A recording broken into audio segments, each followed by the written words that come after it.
નમસ્કાર વિદ્યાર્થી મિત્રો, તમે છો અમિત તન્ના સાથે.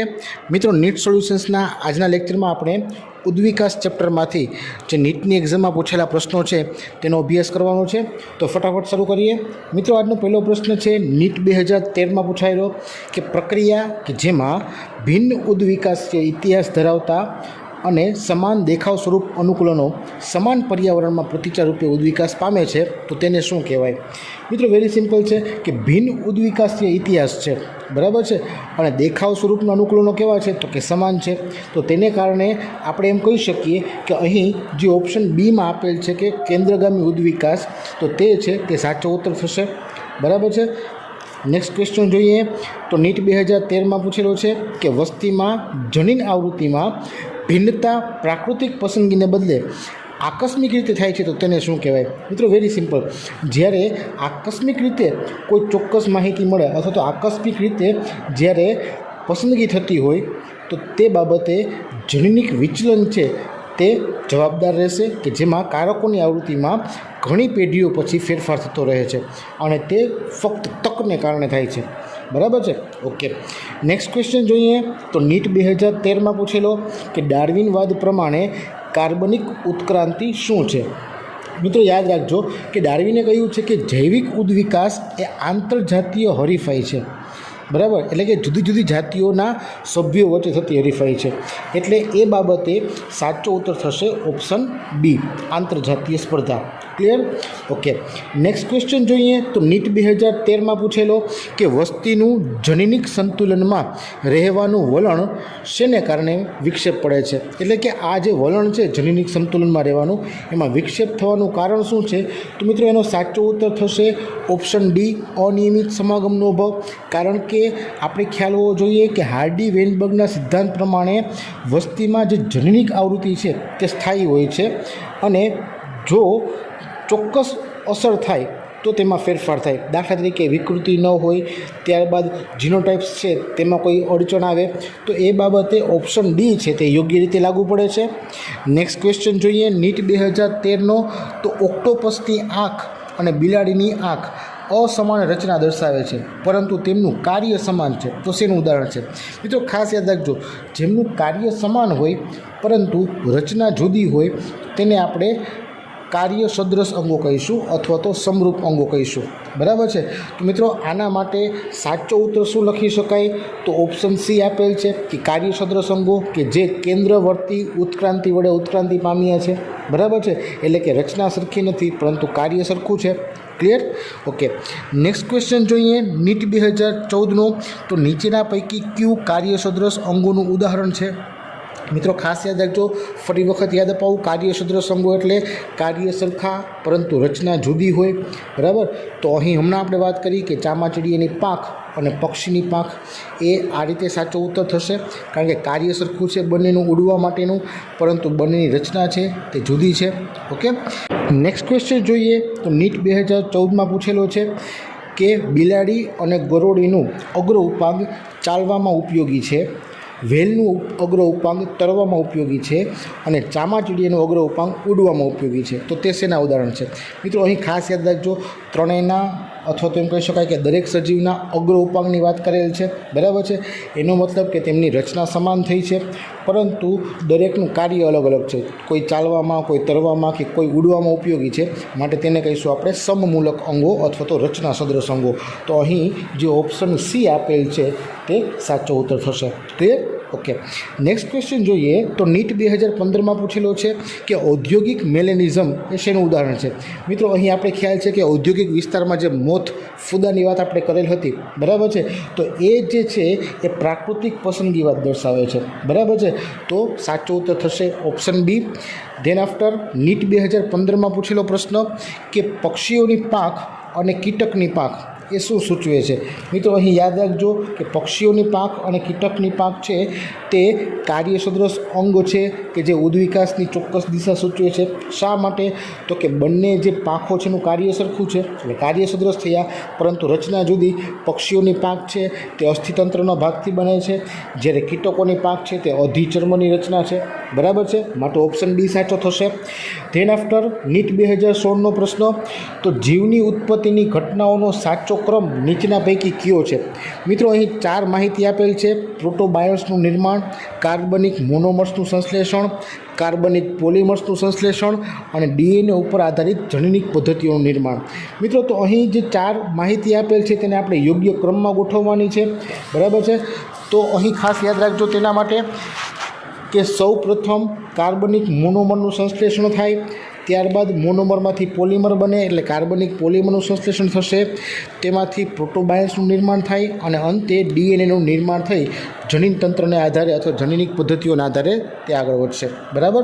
તો સાચો ક્રમ થશે 2, 3, 1 અને 4. બરાબર છે. તો અહીં ઓપ્શન સી માટે આપેલ છે. ક્લિયર? તો ઓપ્શન સી સાચો ઉત્તર થશે. ત્યારબાદ નીટ 2016નો પ્રશ્ન કે માનવ ઉદ્વિકાસમાં કાળ પ્રમાણે પહેલાંથી હાલમાં કેવી રીતે હોય છે, એટલે કે શરૂઆતમાં જે મનુષ્યની રચના જોવા મળતી અને હાલમાં જોવા મળે છે એને આપણે ગોઠવવાની છે. તો મિત્રો અહીં આપણે અલગ અલગ રચનાઓના નામ આપેલ છે કે ઓસ્ટ્રેલોપિથેક્સ છે, રામાપિથેક્સ, હોમો હેબિલિસ, હોમો ઇરેક્ટસ વગેરે આપેલા છે. તો મિત્રો ખાસ યાદ રાખજો કે સૌ પ્રથમ આશરે 14 થી 15 મિલિયન યર્સ અગો એટલે કે MIA આટલા મિલિયન વર્ષ પહેલાં રામાપિથેક્સ છે તેના અશ્મિની માહિતી મળેલ હતી, એટલે કે તેઓ અસ્તિત્વ ધરાવતા હતા. ત્યારબાદ આશરે 4 થી 5 મિલિયન વર્ષ પહેલાં ઓસ્ટ્રેલોપિથેક્સ બરાબર એ પ્રથમ એપ માણસના આફ્રિકાના વિસ્તારમાં મળેલ હતા. ત્યારબાદ હોમો હેબિલિસની વાત કરીએ તો તે પૂર્વ આફ્રિકામાં આશરે 2 મિલિયન વર્ષ પહેલાં મળેલા હતા. અને ત્યારબાદ હોમો ઇરેક્ટ્સની વાત કરીએ તો તે આશરે 1.5 મિલિયન વર્ષ અગાઉ મળેલા હતા. તો એમ કહી શકાય કે એનો સાચો ક્રમ છે તે સૌપ્રથમ રામાપિથેક્સ, ત્યારબાદ ઓસ્ટ્રેલોપિથેક્સ, ત્યારબાદ હોમો હેબિલિસ અને ત્યારબાદ હોમો ઇરેક્ટ્સ મળે છે. ક્લિયર? ઓકે. નેક્સ્ટ ક્વેશ્ચન જોઈએ તો નીટ 2016માં પૂછેલો છે કે હાર્ડી વિનબર્ગના સૂત્રમાં વિષમયુગની સંતતિઓ એટલે કે વ્યક્તિઓનું આવર્તન કેવી રીતે દર્શાવાય? મિત્રો વેરી સિમ્પલ છે. અહીં સૂત્રમાં તમે જોઈ શકો છો કે p² + 2pq + q² = 1. તો મિત્રો હાર્ડી વિનબર્ગના સિદ્ધાંત પ્રમાણે જે 2pq છે જેમાં વિષમયુગની સંતતિ દર્શાવી શકાય છે, માટે સાચો ઉત્તર થશે બી. ક્લિયર? નેક્સ્ટ ક્વેશ્ચન જોઈએ તો નીટ 2016નો પ્રશ્ન જનનિક ડ્રિફ્ટ એટલે કે જનનિક વિચલન ક્યારે સંચાલિત હોય છે? મિત્રો ખાસ યાદ રાખજો કે જનનિક વિચલન છે એ કારકોની આવૃત્તિમાં થતો મોટો ફેરફાર દર્શાવે છે કે જ્યારે વસ્તીનું કદ ઘણું નાનું હોય છે ત્યારે તેની અસર નાની અલગીકરણ પામેલી વસ્તીમાં સારી રીતે જોવા મળે છે. બરાબર છે.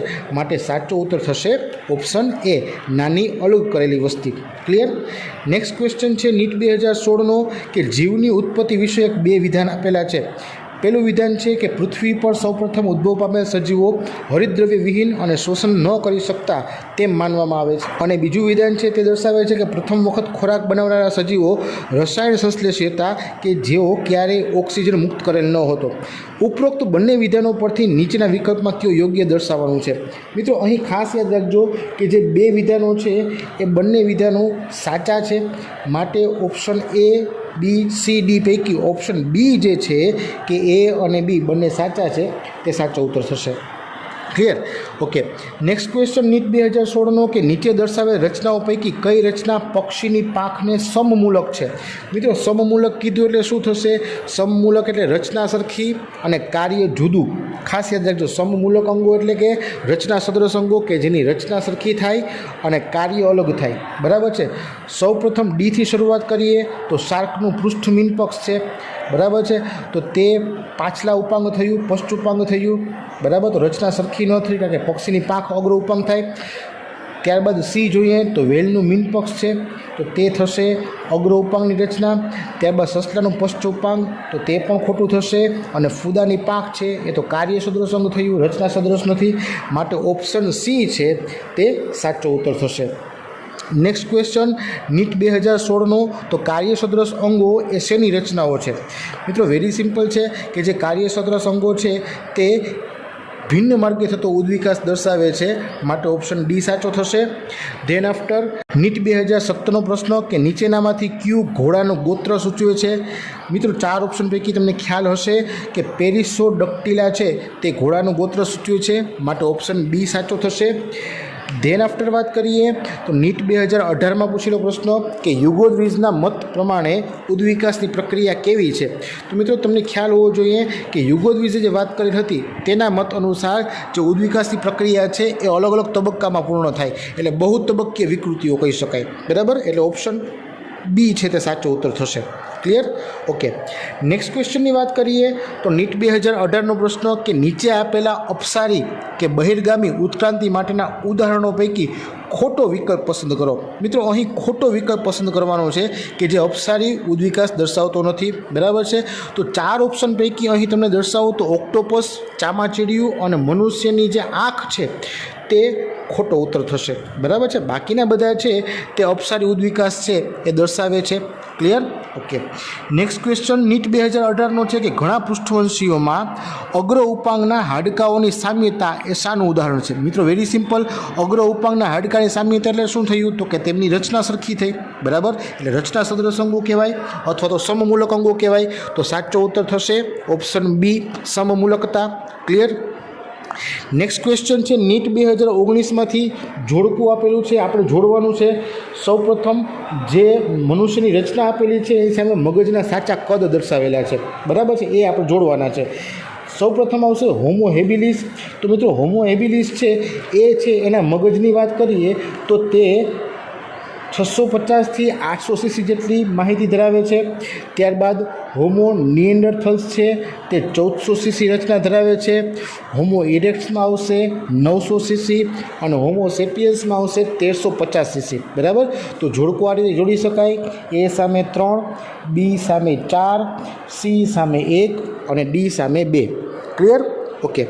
નેક્સ્ટ ક્વેશ્ચન જોઈએ તો નીટ 2019માં પૂછેલો કે એક જાતિમાં નવજાતનું વજન 2 થી 5 કિલોગ્રામ વચ્ચેનું હોય છે અને 97% નવજાત પૈકીના સરેરાશ 3 થી 3.5 કિલો વજન ધરાવતા નવજાત બચી જાય છે. એટલે કે એવરેજ 3 થી 3.5 કિલોના વજનના બાળકો છે તે 97% બચી જતા હોય છે.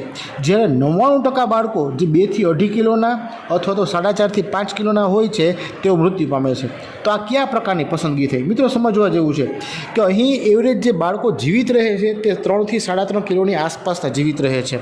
બરાબર છે, એનાથી ઓછા વજનના અથવા એનાથી વધારે પડતા વજનના બાળકો છે તે મૃત્યુ પામે છે. બરાબર છે, તો મિત્રો અહીં એક બાળકના વજન પ્રમાણે તેના અસ્તિત્વની સ્ટેબિલિટી દર્શાવે છે, એટલે કે સ્થિરતા દર્શાવે છે. તો તે સ્ટેબિલાઇઝિંગ સિલેક્શન છે એમ કહી શકાય. બરાબર છે, તો આ પ્રશ્નમાં સાચો ઉત્તર થશે option C. Clear? Okay. Then after NEET 2019નો પ્રશ્ન કે યુગોદ્વિજ દ્વારા રજૂ કરાયેલ કે વિવિધતા એ વિકૃતિને કારણે હોય છે એ શું છે? મિત્રો ખાસ યાદ રાખજો, જે યુગોદ્વિજે માહિતી આપેલ હતી તેને અનુસાર જે વિવિધતા એ વિકૃતિને કારણે હોય છે તે અસ્તવ્યસ્ત અને દિશાવિહીન હોય. બરાબર, માટે ઓપ્શન સી છે તે સાચો ઉત્તર થશે. ક્લિયર? ઓકે. નેક્સ્ટ ક્વેશ્ચન જોઈએ તો નીટ 2020માં પૂછેલો કે નીચેનામાંથી કયું માનવજનિત કાર્યોના લીધે બદલાયેલા પર્યાવરણના કારણે ઉત્ક્રાંતિ પામેલ સજીવનું સાચું ઉદાહરણ છે? મિત્રો અહીં માણસ દ્વારા જે ઉત્ક્રાંતિમાં ફેરફાર થાય છે, માણસના કાર્યો દ્વારા જે તકલીફ ઉદ્ભવે છે એને કારણે જે ઉત્ક્રાંતિ થઈ છે એનું ઉદાહરણ આપણે આપવાનું છે અથવા સિલેક્ટ કરવાનું છે. બરાબર છે, તો ઓપ્શન ABCD આપેલ છે. તો એ પહેલાં વિધાન એમાં આપેલું છે કે ગેલેપેગોસ ટાપુ પરની ડાર્વિન ફિન્ચ, તો એ તો મિત્રો મનુષ્ય દ્વારા કોઈ કાર્યને કારણે થયેલ નથી. બીજું તૃણનાશક પ્રતિરોધી ઘાસ, તો મનુષ્ય દ્વારા કાર્યને કારણે થાય છે. દવા પ્રતિરોધી સુકોષ કેન્દ્રીયો, તો તેમાં પણ મનુષ્યનો હાથ છે. અને કૂતરા જેવી માનવ સર્જિત પાલતુ જાતિઓ, તો તે પણ મનુષ્ય દ્વારા નિર્મિત કહી શકાય. માટે BCD 3 છે એ એવી ઉત્ક્રાંતિ છે કે જે માનવ સર્જિત કાર્યોને કારણે થઈ છે. માટે સાચો ઉત્તર આવશે ઓપ્શન સી, કારણ કે એમાં BCD 3 આપેલા છે. ક્લિયર? ઓકે. નેક્સ્ટ ક્વેશ્ચન જોઈએ તો નીટ 2020માં પૂછેલો કે ઉદ્વિકાસનો ભ્રૂણ વૈજ્ઞાનિકી આધાર આમણે વખોડ્યો એટલે નકાર્યો અથવા તો તેને વિરોધ કર્યો. બરાબર છે, તો મિત્રો જે ઉદ્વિકાસનો જે ભ્રૂણ વૈજ્ઞાનિકી આધાર છે તે આપેલ હતો હેકલે. બરાબર છે, પરંતુ તેને નકારનાર હતા કાર્લ અર્ન્સ્ટ વોન બેયર. બરાબર છે, માટે સાચો ઉત્તર આવશે ઓપ્શન એ. ઓકે, આ વખોડવા માટે એટલે કે નકાર કરવા માટે જવાબદારી વ્યક્ત થયા. બરાબર. ઓકે, નેક્સ્ટ ક્વેશ્ચન જોઈએ નીટ 2020નો. તો SL મિલરે તેમના પ્રયોગમાં એક બંધ ફ્લાસ્કમાં આ બધાને મિશ્ર કરી એમિનો એસિડ ઉત્પન્ન કર્યા. મિત્રો ખ્યાલ છે સૌને મિલરનો પ્રયોગ આવડે છે. અહીં આપણે ખાસ ધ્યાનમાં રાખવાનું જે ઓપ્શન આપેલા છે તેમાં શું ભૂલ છે, જો શોધતા આવડી જાય તો જવાબ આવડી જાય. દાખલા તરીકે ડીથી શરૂઆત કરીએ તો CH3H2NH3 વરાળ 600 ડિગ્રી સેલ્સિયસ પર. મિત્રો અહીં CH3 નો આવે, મિથેન હોય એટલે CH4 આવે. એક એ ભૂલ છે અને બીજું 600 ડિગ્રી સેલ્સિયસ નો આવે. ક્લિયર? ઓકે. ત્યારબાદ ઓપ્શન સીમાં જોઈએ તો મિથેન, હાઇડ્રોજન, એમોનિયા, વરાળ 4 સાચા છે, પરંતુ 600 ડિગ્રી આપેલ છે તો એ પણ ખોટું થશે. ત્યારબાદ ઓપ્શન બીમાં જોઈએ તો CH3H2NH4 અને 800 ડિગ્રી સેલ્સિયસ. તો મિત્રો અહીં CH3 ખોટું છે, ત્યાં CH4 આવે, અને NH4 ખોટું છે, ત્યાં NH3 એમોનિયા આવે. બરાબર છે, તો એ પણ ખોટું થશે. જ્યારે ઓપ્શન એ જે છે એમાં આપેલ છે કે મિથેન, હાઇડ્રોજન, એમોનિયા અને વરાળ બધું જ સાચું છે. 800 ડિગ્રી સેલ્સિયસ આપેલ છે તો એ પણ સાચું છે, માટે સાચો ઉત્તર થશે ઓપ્શન એ. ઓકે. અને આજનો લાસ્ટ પ્રશ્ન જોઈએ તો મિત્રો નીટ 2020માં પૂછેલ છે કે અહીં તમને આપેલ છે કે પેંગ્વિન અને ડોલ્ફિનના ફ્લિપર્સ એ ખાલી જગ્યાનું ઉદાહરણ છે. મિત્રો વેરી સિમ્પલ, તો તે છે કેન્દ્રાભિસારી ઉદ્વિકાસનું ઉદાહરણ. ક્લિયર? એટલે કે કાર્યસૂત્ર સંઘોનું ઉદાહરણ છે. ઓકે, તો મિત્રો અહીં આપણે આ ચેપ્ટરમાંથી નીટની એક્ઝામમાં પૂછેલા પ્રશ્નોને પૂર્ણ કરેલ છે. આશા રાખું સમજાઈ ગયા હશે. કન્ફ્યુઝન હોય તો ગમે ત્યારે પૂછી શકો છો. તમારા મિત્રોને પણ ફોરવર્ડ કરજો. અને ખાસ બીજી માહિતી કે મિત્રો આનો પણ આપણે લાસ્ટ ડે રિવિઝનનો 1 શોર્ટ વિડીયો બનાવેલ છે કે જેને કારણે તમે ઓછા સમયમાં આખું ચેપ્ટર વ્યવસ્થિત સમજીને તૈયાર કરી શકશો. તો ખાસ એ પણ જોઈ લેજો કે જેને કારણે તમારી નીટની તૈયારીમાં મદદ મળી રહે. ક્લિયર? તો મિત્રો આપણે આપણા બધા જ ચેપ્ટરના આ પ્રકારના વિડીયો છે, તો ખાસ જોતા રહેજો, વાંચતા રહેજો, તૈયારી કરજો. જય હિન્દ.